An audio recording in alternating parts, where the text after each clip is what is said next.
Hello everyone, success to sociology पर आप सभी का स्वागत है। आज हम यहाँ पर समाजशास्त्र के उद्देश्य, समाजशास्त्र का अध्ययन क्षेत्र और समाजशास्त्र के विषय वस्तु के बारे में बात करने वाले हैं। अगर आप हमारे चैनल पर नए हैं तो हमारे चैनल को सब्सक्राइब करें, वीडियो पसंद आए तो लाइक करें और ज़्यादा से ज़्यादा शेयर करें ताकि और भी लोगों को इससे फ़ायदा मिल सके। चलिए शुरू करते हैं। समाजशास्त्र का उद्देश्य। समाजशास्त्र के उद्देश्यों को कई समाजशास्त्रियों ने निम्नानुसार व्यक्त किया है। इंकल्स के अनुसार, एलेक्स इंकल्स के अनुसार, समाजशास्त्र परिवर्तनशील समाज का अध्ययन करता है, इसीलिए समाजशास्त्र के अध्ययन की न तो कोई सीमा निर्धारित की जा सकती है और न ही इसके अध्ययन क्षेत्र को और स्पष्ट रूप में परिभाषित किया जा सकता है।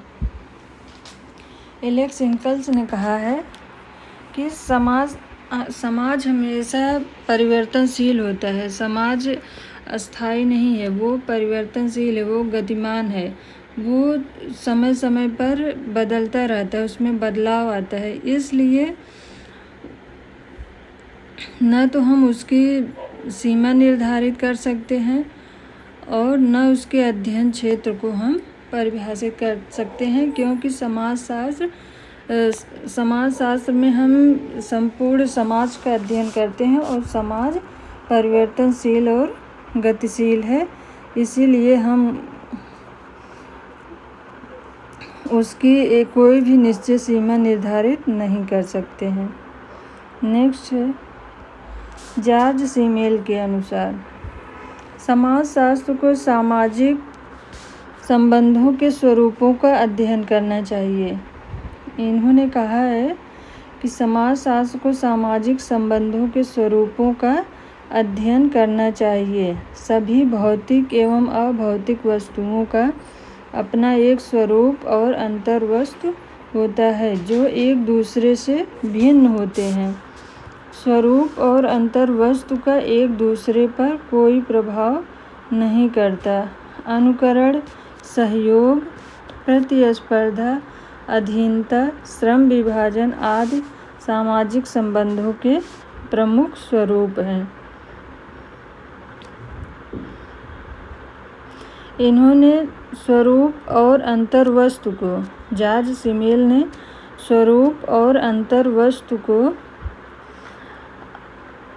अलग अलग रखा है। इनके लिए स्वरूप ज़्यादा मायने रखता है। जैसे कोई बॉटल है, बॉटल में पानी है, तो इनका कहना है कि हमें जो बॉटल दिख रहा है, जो बॉटल का स्वरूप है, हमें उसका अध्ययन करना है, ना कि उसके अंदर जो वस्तु है हमें उसका अध्ययन करना है। उसका अध्ययन हमें, क्योंकि अंतर्वस्तु हमेशा बदलता रहेगा, उसमें उस बॉटल के अंदर समय समय पर बदलाव आता रहेगा। उसमें क्या वस्तु है वो समय समय पर बदलता रहेगा, लेकिन बॉटल का जो स्वरूप है, जो बॉटल है, वो वैसा का वैसा ही रहेगा। इसलिए हमें उसके स्वरूप का अध्ययन करना है, ना कि अंतर्वस्तु का अध्ययन करना है। ये जॉर्ज सीमेल का कहना है। नेक्स्ट है वीरकांत के अनुसार, समाजशास्त्र को एक विशिष्ट विज्ञान के रूप में मानसिक संबंधों के स्वरूपों का अध्ययन करना चाहिए। समाजशास्त्र को एक विशिष्ट विज्ञान के रूप में मानसिक संबंधों के स्वरूपों का अध्ययन करना चाहिए,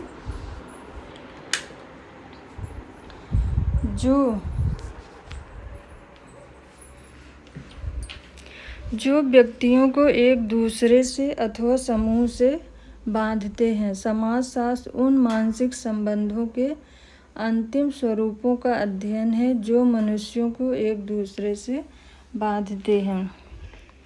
वीरकांत ने बताया कि समाजशास्त्र को एक विशिष्ट विज्ञान होने के नाते ये स्वरूपात्मक संप्रदाय से संबंधित है। ये स्वरूपात्मक संप्रदाय से जो भी लोग संबंधित हैं वो समाजशास्त्र को एक विशिष्ट विज्ञान मानते हैं। तो इन्होंने कहा है समाजशास्त्र को एक विशिष्ट विज्ञान होने के नाते मानसिक संबंधों के स्वरूपों का अध्ययन करना चाहिए। ये बीरकांत ने कहा है। इन्होंने कहा है कि मानसिक संबंधों से जो स्वरूप है वो मनुष्यों को एक दूसरे से बांधता है। वो एक दूसरे अथवा व्यक्तियों को एक दूसरे से अथवा समूह से बांधते हैं। इसलिए इन्होंने कहा है कि हमारा अंतिम प्रयास यही रहेगा कि हमें मानसिक संबंधों के स्वरूप का अध्ययन करना है। ये कहा है बीरकांत ने। वान वीज के अनुसार ये भी स्वरूपात्मक संप्रदाय से संबंधित हैं। इन्होंने स्वरूपात्मक संप्रदाय का समर्थन किया है। इन्होंने कहा है समाजशास्त्र एक विशिष्ट सामाजिक विज्ञान है। एक विशिष्ट सामाजिक विज्ञान जो मानवीय संबंधों के स्वरूपों का अध्ययन है और यही उसका विशिष्ट क्षेत्र है। वान वीज ने सामाजिक संबंधों के 650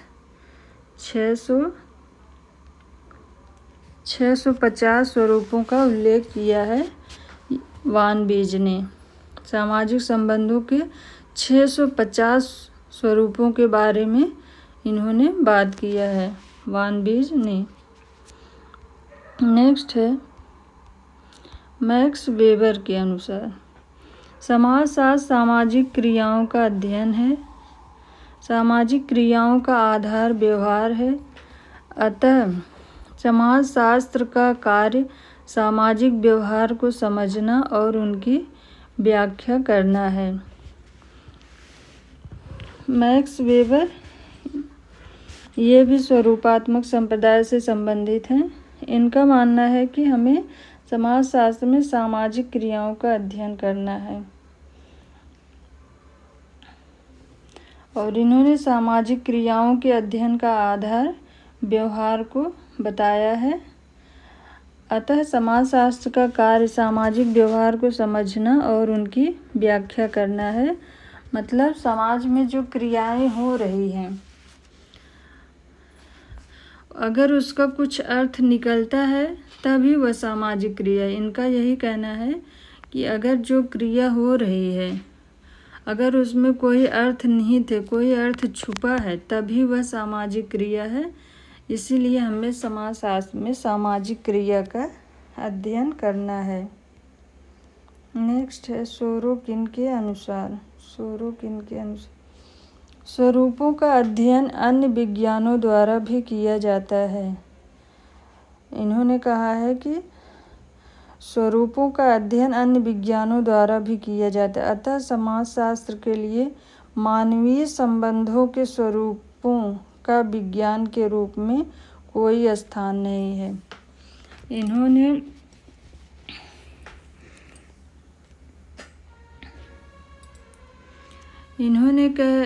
ये कहा है कि समाजशास्त्र में ये समन्वयात्मक संप्रदाय से संबंधित है। ये समाजशास्त्र को एक सामान्य विज्ञान मानते हैं। तो इन्होंने कहा है कि समाजशास्त्र में जो है संबंधों के स्वरूप का कोई स्थान ही नहीं है। ये सोरोकिन ने कहा है। नेक्स्ट है हाबहाउस के अनुसार समाजशास्त्र को अन्य सभी सामाजिक विज्ञानों के प्रमुख सिद्धांतों एवं सार तत्वों के बीच पाए जाने वाले सामान्य तत्वों का पता लगाना चाहिए और उनका सामान्यीकरण करना चाहिए। समाजशास्त्र को एक सामान्य विज्ञान के रूप में विभिन्न सामाजिक विज्ञानों के बीच समन्वय स्थापित करना चाहिए। इन्होंने ये भी समन्वयात्मक संप्रदाय से संबंधित है। इन्होंने कहा है कि समाजशास्त्र को अन्य सामाजिक विज्ञानों के बीच समन्वय स्थापित करना चाहिए। ये भी समाजशास्त्र को एक सामान्य विज्ञान मानते हैं। तो इन्होंने कहा है कि समाजशास्त्र को अन्य सभी विज्ञानों की तरह अलग अलग नहीं रहना है, एक अलग स्थान नहीं चाहिए। इनका कहना है कि समाजशास्त्र को अन्य सामाजिक विज्ञानों से समन्वय मेल जोल बनाए रखना है, ये हॉबहाउस ने कहा है। नेक्स्ट है दुर्खीम, इमाइल दुर्खीम के अनुसार यह एक सामान्य समाजशास्त्र का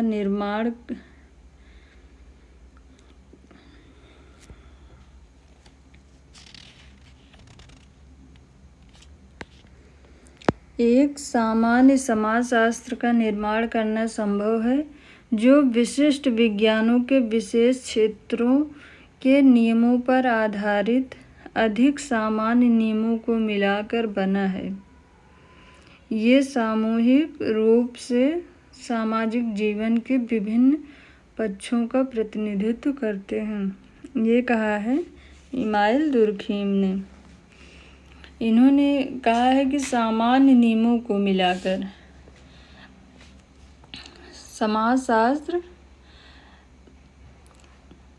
हमें एक सामान्य समाजशास्त्र का निर्माण करना है, ना कि एक विशिष्ट समाजशास्त्र का निर्माण करना है। ये कहते हैं कि ये जो विषय क्षेत्र है, समाजशास्त्र का जो विषय क्षेत्र है वो सामान्य नियमों से मिलकर बना है, सामान्य नियमों को मिलाकर बना है। ये सामूहिक रूप से सामाजिक जीवन के विभिन्न पक्षों का प्रतिनिधित्व करते हैं, ये कहा है इमाइल दुर्खीम ने। ये एक सामान्य विज्ञान है और सामाजिक जीवन के विभिन्न पक्षों का प्रतिनिधित्व करता है, इसलिए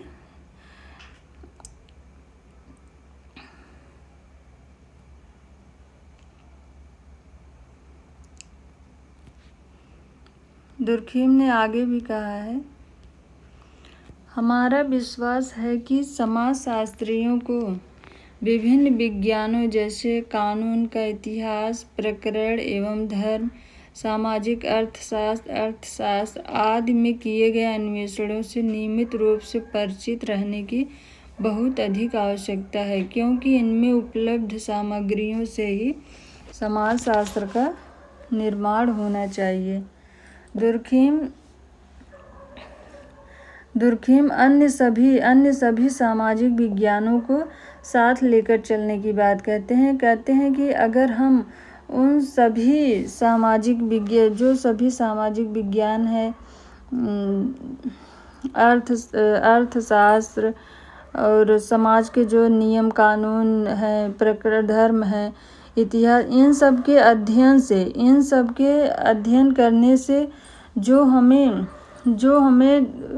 एलिमेंट्स प्राप्त होंगे, जो हमें तत्व प्राप्त होंगे, उनसे उपलब्ध जो सामग्री होगी, उनके अध्ययन से जो हमें सामग्री प्राप्त होगी, उससे हमें समाजशास्त्र के अध्ययन में सहायता प्राप्त होगी, उसका निर्माण करने में हमें सहायता मिलेगी।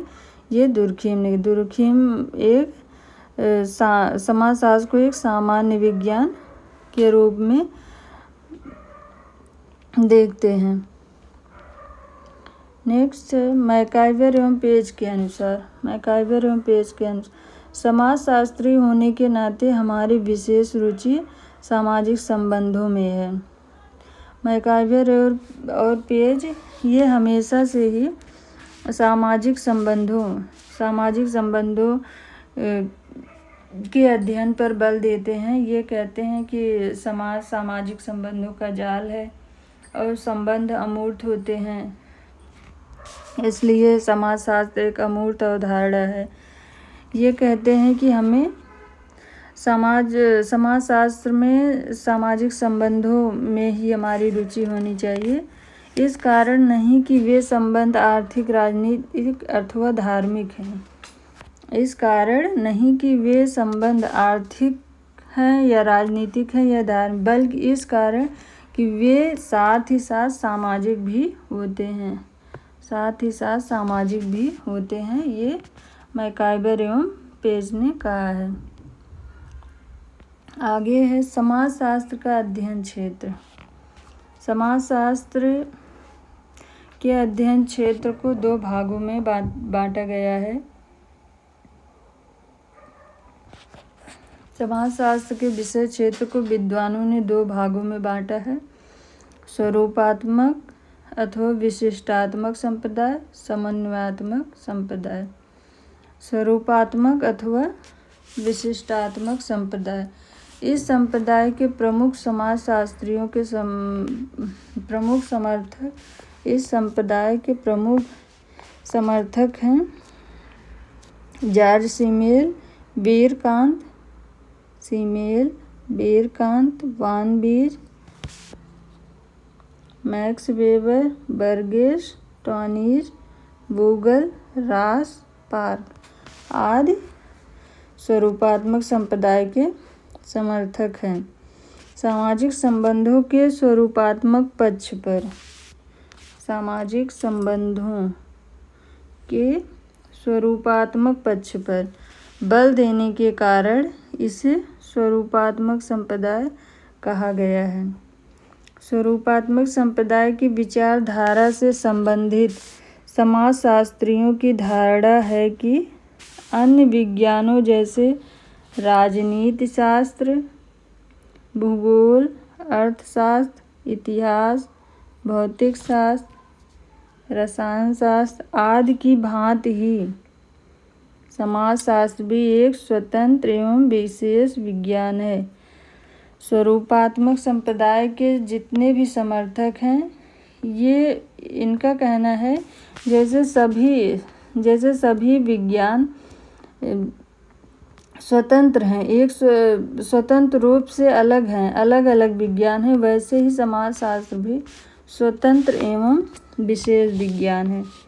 सामाजिक संबंधों के स्वरूपात्मक पक्ष पर जोर देने के कारण इस संप्रदाय को स्वरूपात्मक संप्रदाय कहा जाता है। स्वरूप और अंतर्वस्तु का एक दूसरे पर कोई प्रभाव नहीं पड़ता। समाजशास्त्र सामाजिक संबंधों के इन स्वरूपों का अध्ययन करने वाला विज्ञान है। संबंधों के इन्हीं स्वरूपों का अध्ययन करने वाला विज्ञान है। समाजशास्त्रियों का उद्देश्य समाजशास्त्र को अन्य सामाजिक विज्ञानों से स्वतंत्र एक विशिष्ट विज्ञान, अन्य सामाजिक विज्ञानों से स्वतंत्र एक विशिष्ट विज्ञान बनाने का रहा है। स्वरूपात्मक संप्रदाय के समर्थकों का स्वरूपात्मक संप्रदाय पर अनिश्चितता और अस्पष्टता का आरोप लगता रहा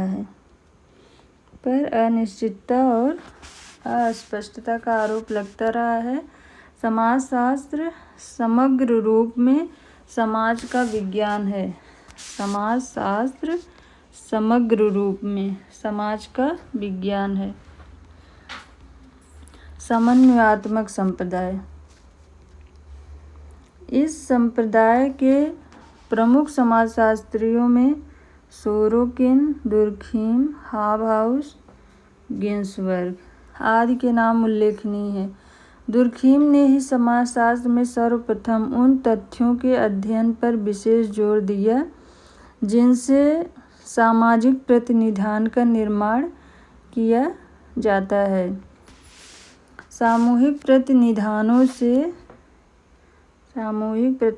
दुर्खीम का अर्थ प्रत्येक समूह या समाज में पाए जाने वाले विचारों, भावनाओं एवं धारणाओं के एक संकुल से है, जिस पर व्यक्ति अचेतन रूप से अपने विचारों, मनोवृत्तियों एवं व्यवहारों के लिए निर्भर रहता है।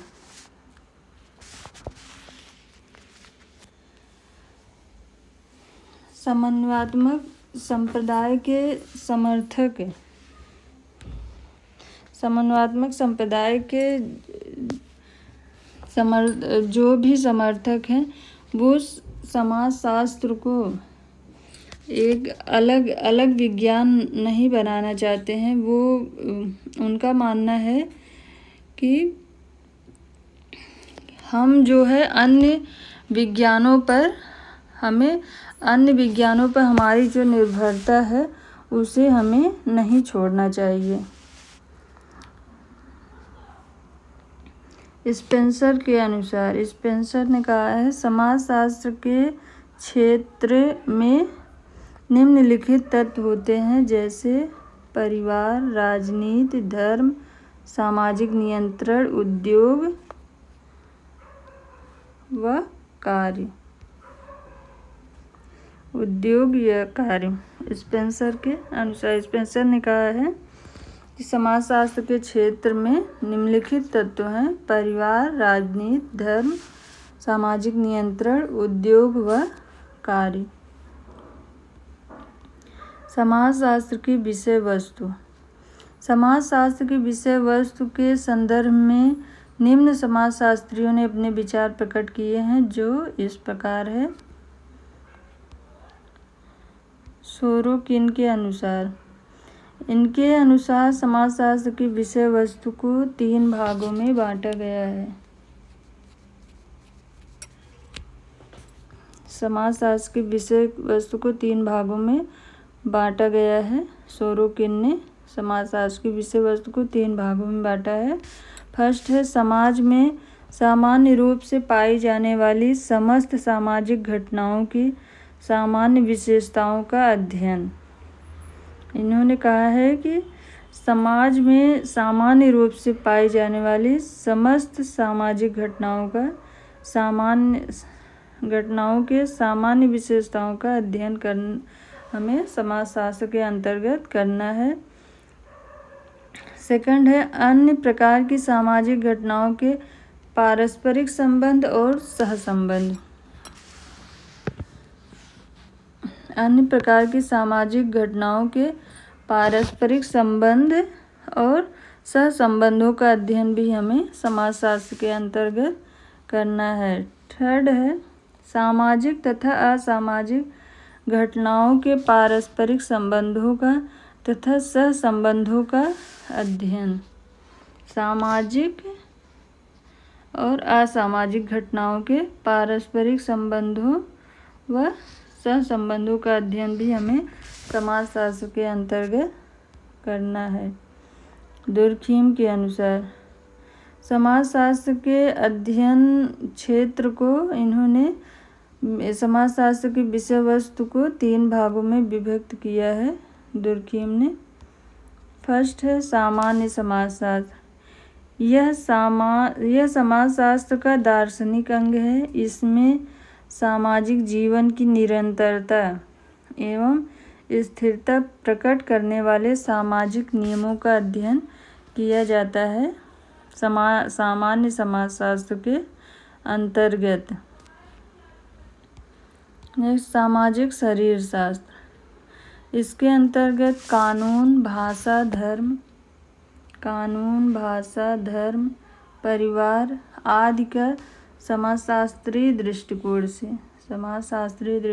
से अध्ययन किया जाता है सामाजिक शरीरशास्त्र के अंतर्गत। थर्ड नंबर पर है सामाजिक स्वरूप शास्त्र। मनुष्य के जीवन के भौगोलिक आधार और सामाजिक संगठन के प्रकारों का अध्ययन किया जाता है। सामाजिक स्वरूप शास्त्र के अंतर्गत मनुष्य के जीवन के भौगोलिक आधार और सामाजिक संगठन के प्रकारों का अध्ययन किया जाता है सामाजिक स्वरूप शास्त्र के अंतर्गत। गिन्सबर्ग के अनुसार, इनके अनुसार समाजशास्त्र की विषय वस्तु को 4 भागों में विभक्त किया गया है। फर्स्ट है सामाजिक व्याधिकी। इसका कार्य सामाजिक संगठन को तोड़ने वाले कारकों का भी अध्ययन करना है। इन्होंने कहा है जो हमारे सामाजिक संगठन को तोड़ने वाले, हमारे सामाजिक संगठन को नुकसान पहुंचाने वाले जो कारक हैं, हमें उनका भी अध्ययन समाजशास्त्र के अंतर्गत करना है। ये गिन्सबर्ग ने बताया है। बेकारी, निर्धनता, अपराध, बाल अपराध, इससे जो है हमारे सामाजिक संगठन को नुकसान पहुंचता है। इन सब कारणों से हमें इनको छोड़ना नहीं, इनको इग्नोर नहीं करना है, हमें इनका भी अध्ययन समाजशास्त्र के अंतर्गत करना है। सेकंड नंबर पर सामाजिक स्वरूप शास्त्र। सामाजिक संरचना का निर्माण करने वाले प्रमुख सामाजिक समूहों और संस्थाओं का विश्लेषण एवं अध्ययन किया जाता है सामाजिक स्वरूप शास्त्र के अंतर्गत। थर्ड नंबर पर इन्होंने सामाजिक नियंत्रण की बात की है। समाज के सदस्यों के व्यवहारों को जो नियंत्रित एवं व्यवस्थित करता है, समाज के सदस्यों के व्यवहारों को जो नियंत्रित एवं व्यवस्थित करता है, उस विषय का भी हमें अध्ययन करना है। और ये समाज के सदस्यों के व्यवहारों को नियंत्रित और व्यवस्थित करने वाले जो कारक हैं वो हैं धर्म, कानून, प्रथा, परंपरा, जनरीति, रूढ़ियाँ, फैशन आदि।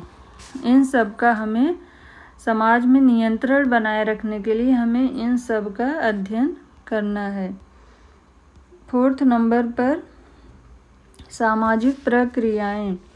व्यक्तियों और समूहों के मध्य होने वाली विभिन्न प्रकार की अंतःक्रियाओं का अध्ययन सम्मिलित है, जैसे सहयोग, संघर्ष, समायोजन।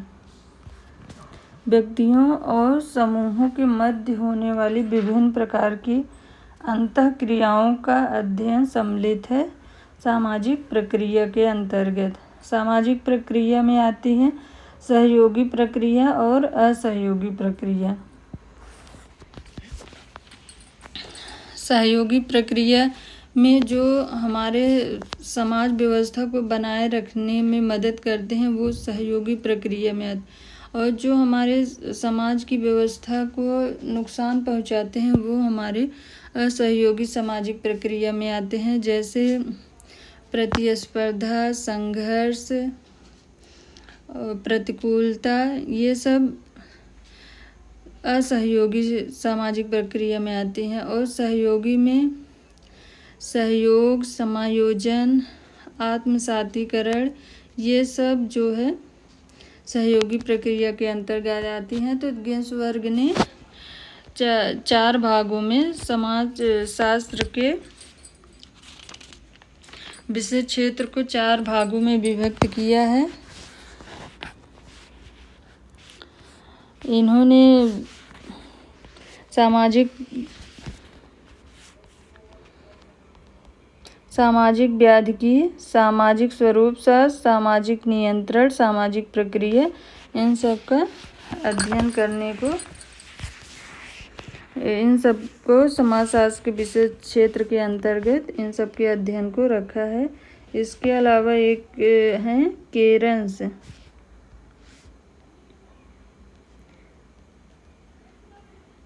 केरन्स के अनुसार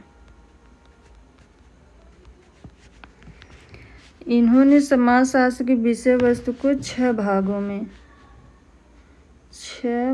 में बांटा है, 6 भागों में विभक्त किया है।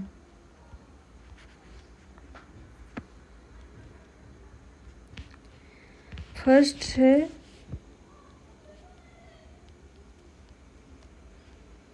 मानवीय क्रियाएं। सेकंड है सामाजिक संगठन। थर्ड है सामाजिक नियंत्रण।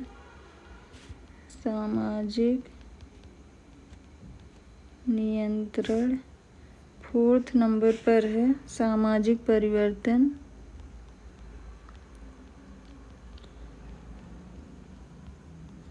सामाजिक परिवर्तन। 5th नंबर पर है सामाजिक संस्थाएं।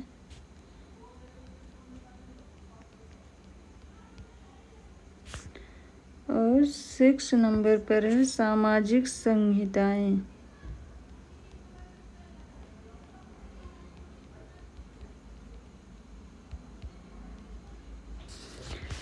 ये केरन्स ने समाजशास्त्र के विषय वस्तु को 6 भागों में विभक्त किया है। पहला है मानवीय क्रियाएं, सामाजिक संगठन, सामाजिक नियंत्रण, सामाजिक परिवर्तन, सामाजिक संस्थाएं, सामाजिक संहिताएं। इन 6 भागों में केरन्स ने समाजशास्त्र के विषय वस्तु को निर्धारित किया है। हमारी क्लास आज तक यहीं थी। अगर आपको ये क्लास पसंद आए तो हमारे वीडियो को लाइक करिए और चैनल को सब्सक्राइब करिए, ज़्यादा से ज़्यादा इसे शेयर करिए ताकि और भी लोगों को इससे फ़ायदा मिल सके।